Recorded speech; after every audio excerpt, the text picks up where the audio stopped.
Designing a website was one of the biggest hurdles that I faced when I started my online store a year ago. I had to struggle and spend days and even weeks building a mediocre website, and I decided to make it easier for you and show you how to design my business website step by step. Okay, so I'll be showing you my current website and how crappy it was, but it generated over 300,000 in sales over the last 6 months. Also, if the price of starting a website is too expensive for you right now and you first need to try and test the waters, Shopify has a 2-week free trial that you can cancel anytime. If you want to start a Shopify website after this, or even follow along with me, there is a link in the description that you can use. Just by the way, it is an affiliate link. But you know what? Let's get started. Okay, so it's really important to select the mobile icon, the viewer, because 90% of customers view the website on their phone. So it's important to understand how it looks on the phone, if it looks aesthetic on the phone. So this is my old website.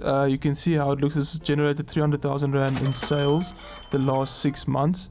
And on the left hand side, it is where you design and where you edit your website layout. So for example, this is the announcement bar. There is the header.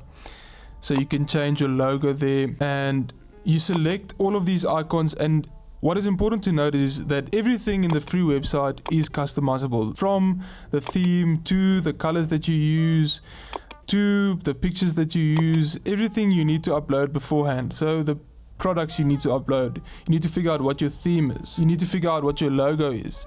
All of this is very important when we're starting. Okay, so the free theme that we're going to be using is called the Studio. And I decided to use this theme because it is a relatively easy theme to customize, and also if you see there, it allows customer testimonials. So this just helps with a more of a trustworthy approach if you're looking at designing the website. So I want you to select it, and then it will load up in the theme library, as you can see, Studio, and then you click customize. So from there, it will take you to the landing page of the new template, and that is blank without anything that you've added to it or customized. And it includes your products that you already uploaded with the photos, with the prices and everything.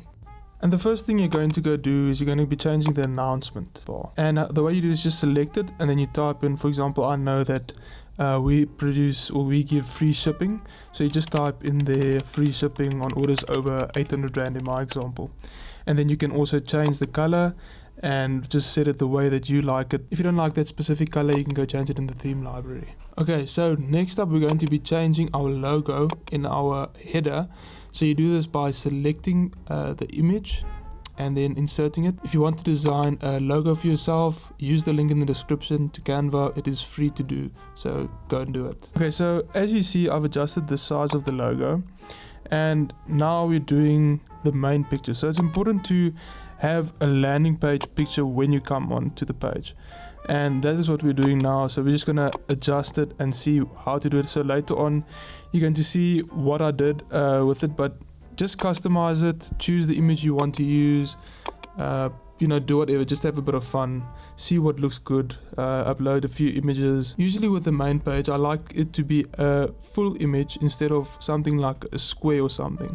So something that conforms immediately to your page and that just lets the whole page look full. Alright, so next up is a featured collection. I always love putting in a featured collection because it lets the viewer see a product that they might like, and then from there directly move to it, because the goal with the website is to make it as simple as possible. Think about your grandma, think about someone who doesn't know technology. You want them to be able to come into the website and immediately know where to go if they want to buy a product. So when I started, I didn't know how to remove the extra part of the website. I was so lost. So if you looked in the left column, there are these little eyeballs. So if you don't want a section to be there, then you just click on the eyeball and then it crosses the eyeball out or kills the eyeball. So what I'm doing here is I am adding an options button, and this just lets the customer navigate if they want to add something quickly to the cart, because just remember, the customer doesn't have all the time in the world. So I like having this wide display when I put in my pictures. And on the main page, it is important to have a shop now button so that when someone lands on the page, they can directly go to it. Another trick that I learned was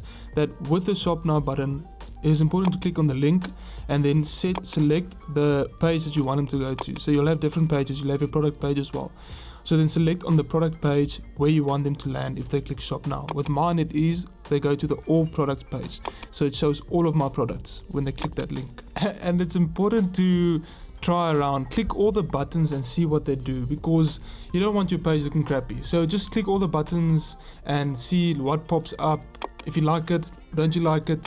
You know, just get some sort of idea when you click the buttons. So test your links and see if they go to the right pages. So I click shop now, it takes me to all products. So that's where I want to be. And that's where you want your customer to ideally be. There you can click on the sidebar and see if your collection page is working.